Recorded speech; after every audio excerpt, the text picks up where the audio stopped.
ఉన్న ఇద్దరు వ్యక్తులు ఒకే రకమైన చెట్టును ఒకే రోజు ఇద్దరు నాటారు. ఒకతనేమో కొంచెం పెద్ద ఆయన, ఒకతనేమో చిన్న వయసు వ్యక్తి. వాళ్ళిద్దరూ అప్పుడు చెట్టుకు నీళ్లు పోస్తూ బాగా చూసుకునేవారు. పెద్ద ఆయన మాత్రం దానికి ఎంత కావాలో అంతే నీరు పోస్తూ కొద్దిగా ఎరువు వేసేవారు. కానీ ఆ చిన్న వ్యక్తి మాత్రము చాలా నీళ్లు, చాలా ఎరువు పోస్తూ ఎక్కువగా కేరింగ్ చేసేవాడు. అలా ఇద్దరి మొక్కలు కొంచెం బాగా పెరిగి కొద్దిగా పెద్దగా అయ్యాయి.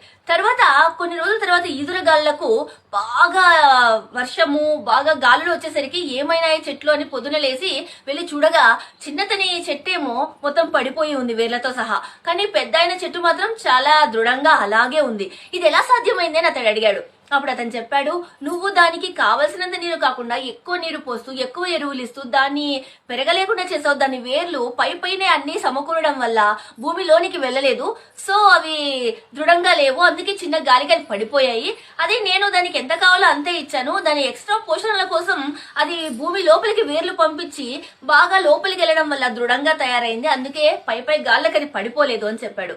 ఇది మన సమాజంలో కూడా ఇలాగే జరుగుతుంది. ఇది చెట్ల విషయంలోనే కాదు, పిల్లల విషయంలో కూడా అంతే.